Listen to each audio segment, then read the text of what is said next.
Let's start with Mulugu mystery.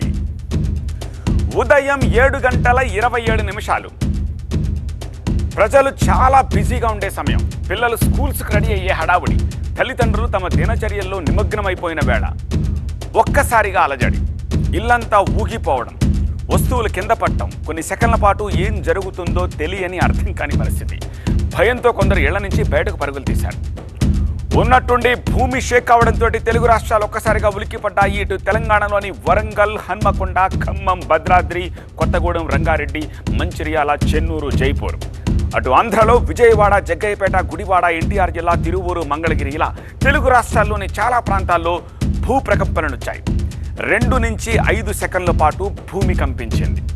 దాదాపు 55 ఏళ్ల తర్వాత తెలుగు రాష్ట్రాల్లో ఈ స్థాయిలో భూమి కంపించడం శాస్త్రవేత్తలు తెలిపారు. ఈ డేటా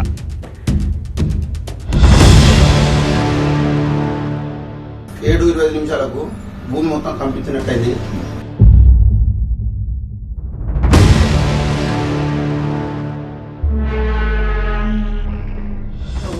భూకంపం అనుకుంటా బయటికి వచ్చి చూసేసరికి ఇళ్లలో జనం మొత్తం కూడా బయటకు వచ్చేసారు.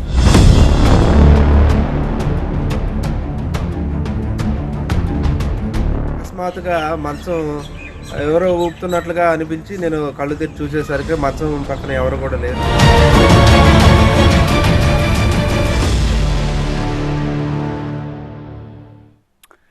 ఇలా 2 తెలుగు రాష్ట్రాల్లో భూమిని షేక్ చేసిన స్పాట్ ములుగు. ఎస్, ఇక్కడి నుంచే ఈ వైబ్రేషన్ అనేది స్టార్ట్ అయ్యింది. భూకంప కేంద్రం నుంచి దాదాపు 300 కిలోమీటర్ల పరిధిలో ఈ ప్రకంపనల ప్రభావం కనిపించింది.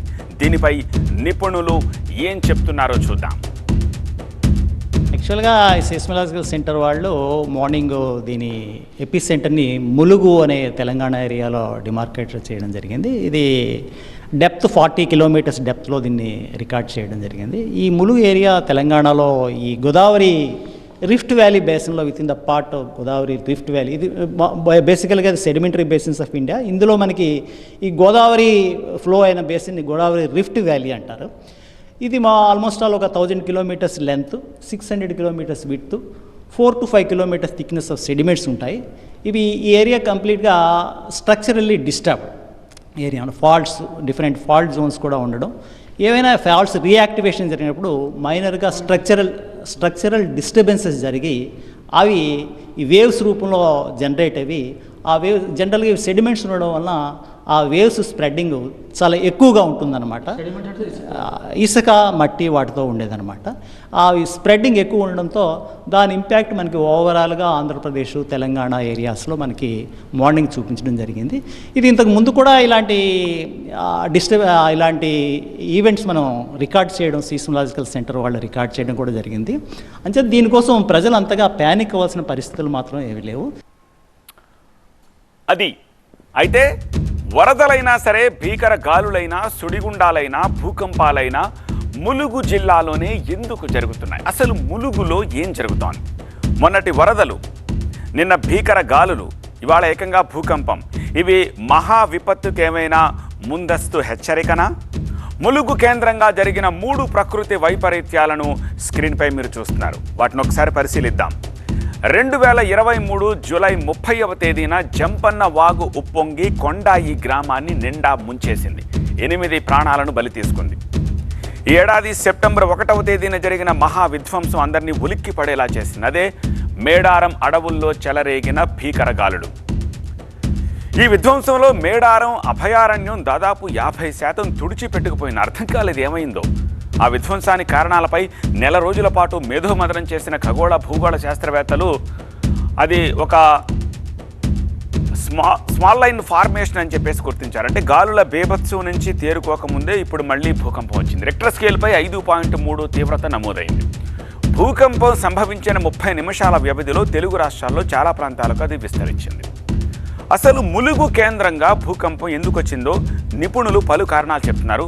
వాటిని 1 by 1 ఒకసారి చూద్దాం. నెంబర్ 1, భూకంపం రావడానికి ముందు బలమైన సంకేతం ఒకటి వచ్చింది. ఇందాక మనం మాట్లాడుకున్నట్టుగా ములుగు జిల్లా మేడారంలో బీభత్సమైన గాలులు, దాదాపు 50,000 చెట్లు అక్కడ నేలకొరిగాయి. అక్కడ ఈ బీభత్సం ఎందుకు జరిగిందంటే ఆ ప్రాంతంలో వాతావరణంలో జరుగుతున్న మార్పులు స్క్వాన్ లైన్ ఫార్మేషన్ అని చెప్పేసి గుర్తించారు. నెంబర్ 2, ములుగు భూపాలపల్లి ప్రాంతంలో సింగరేణి గనుల తవ్వకం ఎక్కువ. అందువల్ల అక్కడ భూమిలో ఈ మెత్తదనం ఎక్కువగా ఉంటుంది. దీనివల్ల భూకంప తరంగాలు వేగంగా వ్యాపించేందుకు అనుకూల పరిస్థితులు భూమిలో ఏర్పడ్డాయి కాబట్టి. నెంబర్ 3, నదీ పరివాహక ప్రాంతంలో భూకంపనలు వచ్చే అవకాశం ఉంటుంది. ములుగు మాత్రమే కాకుండా తెలంగాణ అంతటా కూడా భూమిలో గోదావరి జలాలు పెరిగాయి.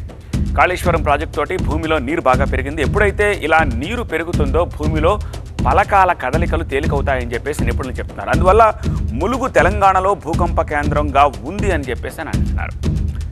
నెంబర్ 4, భూమి లోపల పొరల్లో జరిగే కొన్ని సర్దుబాటు కారణాలతోటి భూకంపాలు వస్తూ ఉంటాయని శాస్త్రవేత్తలు చెప్తున్నారు.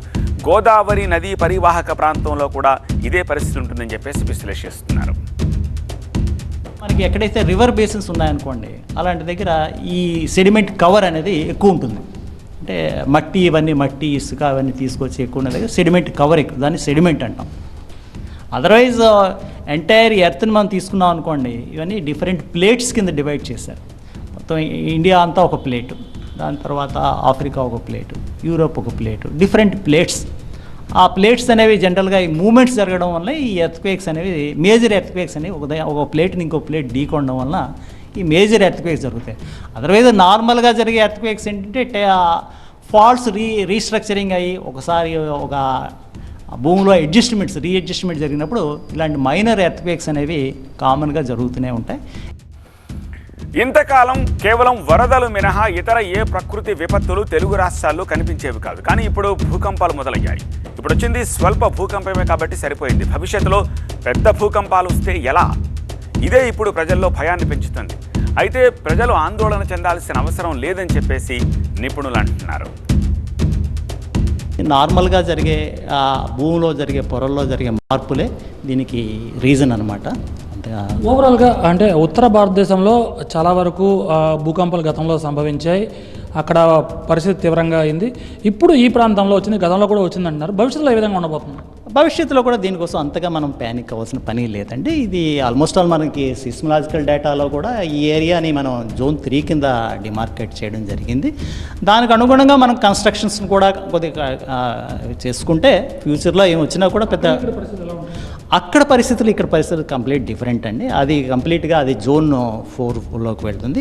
యాక్చువల్గా అది మనకి Eurasian plate, Indian plate is moving towards Eurasian plate. అవి హిమాలయాస్, జమ్మూ కాశ్మీరు, ఇంక్లూడింగ్ నేపాల్, ఈ ప్రాంతాలన్నీ కూడా ఆ జోన్లోకి వస్తుంది అనమాట. ఇవి మనకి క్రెటానిక్ ఏరియాస్, ఇవన్నీ కొద్దిగా స్టేబుల్ ఏరియాసే. దీనికోసం ప్రజలంతా వరి అవ్వాల్సిన పని లేదు.